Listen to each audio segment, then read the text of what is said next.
Hello, I'm Father Jimmy David Drennan. I'm the current pastor of St. Joseph Catholic Church, Honey Creek, north of San Antonio in the Texas Hill Country. I'm also the former pastor of St. Paul Catholic Church.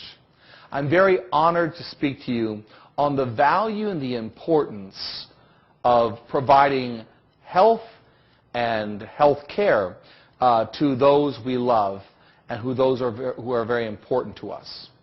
Along with being a Catholic priest, I'm very proud to say I am a former San Antonio police officer. And as a former San Antonio police officer, I know the importance of providing for those who are in need. Now, my understanding of providing for those who are in need did not come from the police department, nor did it come exclusively from the priesthood. It was something that was taught to me early on by my mother, the late Anne Stringer Drennan. My mom, she was a nurse who was educated by the Sisters of Charity of the Incarnate Word at Santa Rosa School of Nursing and Incarnate Word College. My mother loved nursing, and she loved the opportunity she had to provide care to those who were in greater need. Now, growing up in a home with a mother who was a nurse provided my brothers and I with great opportunities to help care for those in need. I have great memories stored deep within my heart of my mother, who invited us to go with her to Santa Rosa Hospital and journey with her down the halls as she cared for so many different people who were in need of medical care and the spiritual care that comes from providing medical care to others. She would take that incredible spirituality and she would bring it into nursing homes that she served in. My brothers and I, early on, were taught the importance of what it means to be a caregiver. Now, while we learned from my mother by what she did in the hospital and what she did in nursing homes, my mother always taught us at home first and foremost. I have memories that are locked deep within my heart of my mother providing care to my grandmother. Now, this is something that's going to resonate with every single person who hears this. How many of us have a grandmother or a grandfather, a great-grandmother or a great-grandfather, an aunt or an uncle, or someone who is physically disabled in our family who needs care within the home? What an incredible opportunity we have to provide that care for these individuals. It's not easy. I remember myself, my mother trying to teach my brothers and I to assist her in caring for my grandmother. I remember when my grandmother broke her hip and she was at home and she was unable to bathe herself. I remember my mother, after working a full shift at the hospital, coming home and assisting my grandmother into the restroom to bathe her. Every so often, my mother would call to my brothers and I say, "Come over here and help me. Help me take your grandmother to the restroom." And I remember saying, "Mom, we don't want to do that. Why don't you get someone else to help you? Hire someone to help you."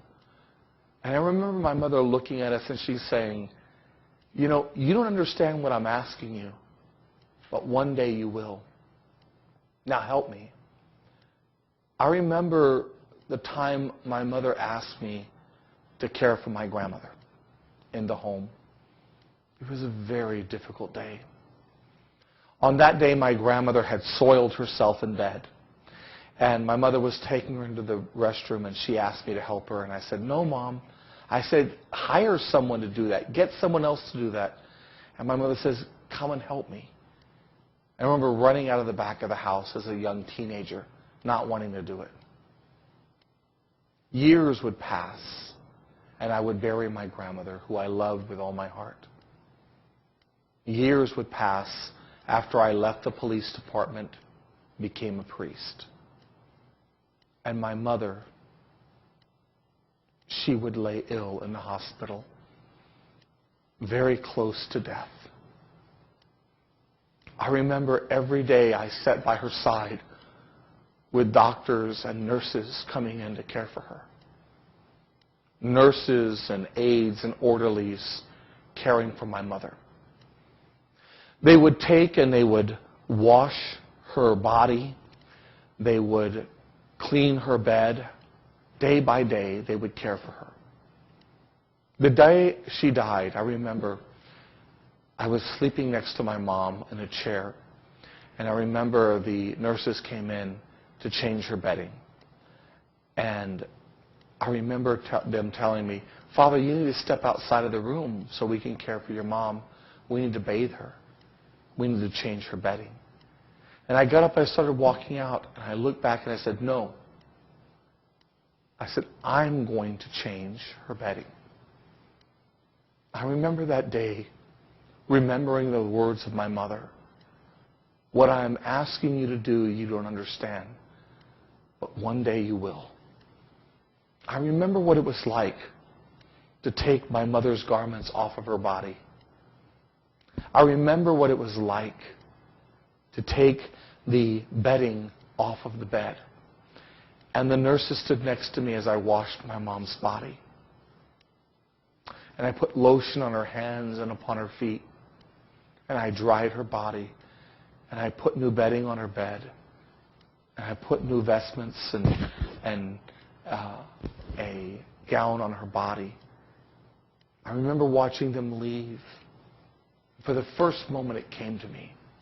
Every one of us are called to be caregivers. Every one of us are called to provide love and devotion to other human beings. I laid next to my mother and I stood witness to her death. My mother spent her entire life caring for other people. She washed their bodies. She changed their beds. She brought them medicine. And she cared for them in every single moment of life. And I came to realize that being a caregiver is not simply an occupation. It is a vocation. And every one of us are called in large ways and in small ways to embrace that vocation. I want to first and foremost thank everyone who has answered the vocation to serve as doctor and as nurse, as aide and orderly, as technician and volunteer in nursing homes and hospice units, in Alzheimer's units and in hospitals. I want to thank all of you who care for your loved ones at home, who embrace their infirmities, their challenges, and their difficulties. I want to thank you for all that you do.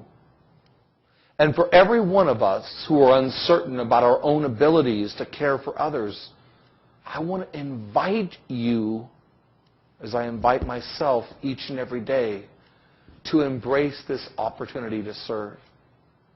There are so many ways that we can serve through Jesus Christ. But one way in particular is according to Matthew 25. When I was hungry, you gave me to eat. When I was thirsty, you gave me to drink. When I was a stranger, you welcomed me. When I was naked, you clothed me. When I was ill, you cared for me. When I was in prison, you visited me. This invitation given to us by Jesus Christ is one that every one of us should embrace. As a caregiver, I want to thank all other caregivers for all that you do. And as a caregiver, I want to invite everyone to embrace this opportunity to give from the heart, remembering that caregiving does not begin in hospitals or nursing homes. It is brought to a beautiful completion in those experiences. Caregiving begins at home.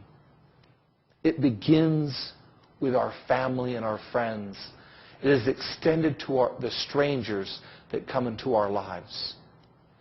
Caregiving is not a simple act It is a way of life. For some, it is something that we do every so often. For others, it becomes a vocation and the way in which we live our lives. For all of you who have answered the call to be a caregiver, for all of you who have received the gift of caregivers, I extend a very special blessing upon you. The blessings of the Father and of the Son and of the Holy Spirit